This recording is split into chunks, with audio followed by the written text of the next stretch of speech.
यासिन साहब, आए दिन हमारे सामने ये वाक़यात आते रहते हैं कि इस्लामाबाद जैसे शहर में, दारुल हुकूमत में, गली कूचों में कुत्ते के काटने के वाक़यात बहुत आम हो गए हैं। बड़ों पर, बच्चों पर, सब पे हमला होता है। तो इस बारे में आप क्या कहेंगे? बिस्मिल्लाहिर्रहमानिर्रहीम।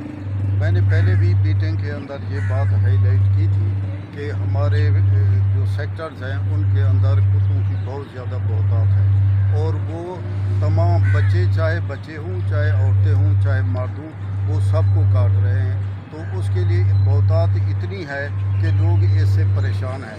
तो उनके लिए हमने कई दफ़ा उनसे रजू भी किया है, जो कुत्ते जो हैं मारने वाले हैं या कुत्तों के लिए कोई ना कोई बंदोबस्त करते हैं।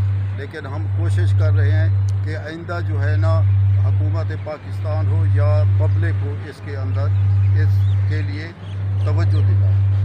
उसमा साहिबा, हम यहाँ पे पिम्स हॉस्पिटल में पासबान वतन पाकिस्तान की टीम इस वक्त मौजूद है, और यहाँ पे वैक्सीन की जो सूरत हाल है या यहाँ पे कुत्ते के काटने का इलाज मुआवजा कैसा किया जा रहा है, आप इस बारे में क्या कहेंगे? क्या बातचीत हुई आपकी? अच्छा, बड़ी खुशाइन बात है। लेकिन पहले जो ऐसे कई केसेस पिम्स में हुए थे कि जब कुत्ते के काटने का जो वैक्सीन है, अक्सर मरीज़ यहाँ आते थे तो नहीं मिलती थी। बड़ी मुश्किल से बेचारे दर बदर की ठोकरें खाते थे जो मरीज़ थे। और मैंने जब डॉक्टर से बात की थी, आप बात कर रही हैं, तो डॉक्टर कहती है कि हमारी 6 घंटे की ड्यूटी होती है और हर 6 घंटे के अंदर 10 मरीज़ आते हैं जो बावले कुत्ते ने उनको काटा हुआ होता है। तो ये आप भी इसके ऊपर आपके अपने दोस्तों के हल्का अहबाब में भी, और आप चूँकि खुद इस्लामाबाद के अफसरान के तबके से ताल्लुक़ रखते हैं, आप CDA के साथ कोई ऐसा नहीं रब्ता कर सकते कि जो कुत्तों को मारने के इंतजाम किए जा सके? तो मेरी अपनी गली में एक बच्ची को कुत्ता जो है वो, बल्कि एक भी नहीं 5-6 कुत्ते जो हैं वो पड़ गए थे, वो काटना शुरू कर दिया था।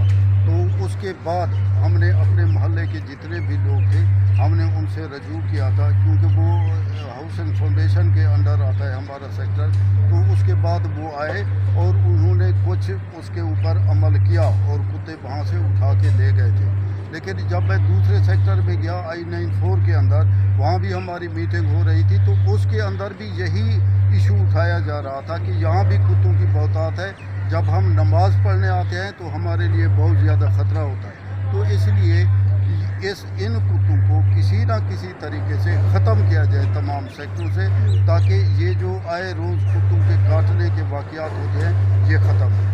डॉक्टर ने साथ ये भी कहा था कि अगर जब ये वैक्सीनेशन होती है, इनके अल्टीमेट डेट्स होते हैं, जब मरीज़ इनके पास आता है तो ये 0 से स्टार्ट करते हैं और अल्टीमेट डेट से इनके जो है ना, जो क्वालिटी होती है, क्वांटिटी होती है डोज की, वो बढ़ाते चले जाते हैं। यानी 7 बार या ये इंजेक्शन लग रहे होते हैं। और उन्होंने साथ ये भी कहा था कि जो ज़ख़म इनको कुत्ते ने जहाँ पे काटा होता है, वो आपने डेली बेसिस पर उसकी सफाई भी करनी है, ठीक है? और अपने मोहल्ले का आप खुद भी ख्याल रखें। जी रक्षिता, क्या ख्याल है आपका?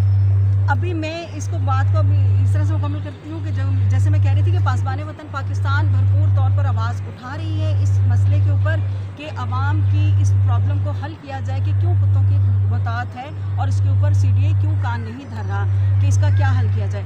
लेकिन साथ ही साथ जिस तरह से हम यहाँ पे पिम्स हॉस्पिटल में मौजूद हैं और यहाँ पे वैक्सीन मौजूद है, उम्मीद हमें रखनी चाहिए और उम्मीद हम करते हैं कि पाकिस्तान के हर इलाके में, हर ज़िले में, हर जगह पर कुत्ते के काटने की या रेबीज़ की जो वैक्सीन है वो मुहैया हो, और ना सिर्फ वैक्सीन मुहैया हो बल्कि ऐसा तरबियत याफ्ता अमला भी मौजूद हो कि जो मरीज़ को अच्छे तरीके से अटेंड कर सके।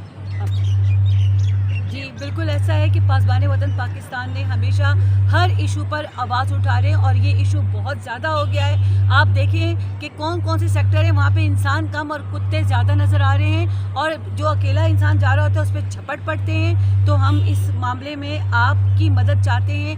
आवाम की ही आवाज़ होती है, आवाम की आवाज़ होती है जो है अवामों में जाती है, ईवानों में जाकर इनकी बुलंद होती है। भाई ये कुत्ते हैं, इनको एक तरफ करें जिस तरह पहले करते थे। हमने भी एक बचपन का दौर गुजरा है, लेकिन अब बच्चे बाहर गलियों में नहीं खेल सकते। क्या ख्याल है रक्षिता? बिल्कुल इसी तरह से है। और भट्टी साहब, आप आखिर में कोई पाकिस्तानियों को पैगाम देना चाहिए इसके ऊपर? हाँ, मैं उनको यही कहूँगा कि जितने भी हमारे सेक्टर हैं, अर्बन एरियाज़ हों या विलेजेस हों, तो इन कुत्तों के बारे में लाजमी जो है ना कुछ ना कुछ इक़दामात ज़रूर किए जाएँ, ताकि ये कुत्ते तल्फ़ किए जाएँ और हमारे बच्चों की ज़िंदगियाँ जो हैं वो सेफ़ हों उनसे। और साथ ही साथ इख्तिताम हम इन अल्फाज के साथ करेंगे कि अगर ये सूरत हाल पेश आ जाती है اور آپ کے بچے کو یا بڑے کو یہ نقصان پہنچ جاتا ہے تو دیر مت کیجیے، فوری طور پر 24 گھنٹے گزرنے سے پہلے ہسپتال تک جائیے اور رابطہ کیجیے، انشاءاللہ تعالیٰ اللہ ہاں تعالیٰ پھر یہ کہہ دیں ان کو، یہ بھی میسج دے دیں، اگر کہیں بھی چاہے گاؤں میں ہو چاہے اربن ایریا میں ہو، کتا اگر جب بھی کوئی بھی ہو، چاہے کتا ہو چاہے بلی ہو چاہے کوئی اور جانور ہو، اگر وہ کاٹ لے، ایون کہ چمگادڑ بھی کیوں نہیں، اگر وہ کاٹ لے تو اس کی فوری ویکسین ایون لگوائیں۔ زنگ آلود چیز بھی لگ جائے یا چھری سے زنگ آلود سے کٹ جائیں ڈاکٹر سے یا بھی سڑک پہ دیکھیے۔ گر جائیں تو پلیز ہاں۔ ٹیٹنس کے انجیکشن لگائیں۔ اس کی یہ جو ویکسین ہے کہ یہ کم از کم 24 گھنٹے کے اندر اس کا انجیکشن لگ جانا چاہیے، 24 گھنٹے کے اندر، اور 3 دن کے بعد اگر انجیکشن لگایا، ویکسین لگائی، پہلا ٹیکہ لگایا تو اس کا کوئی فائدہ نہیں۔ خیال رکھ لیے اپنا بھی اور عوام کا بھی اور حکومت کا بھی۔ بہت شکریہ۔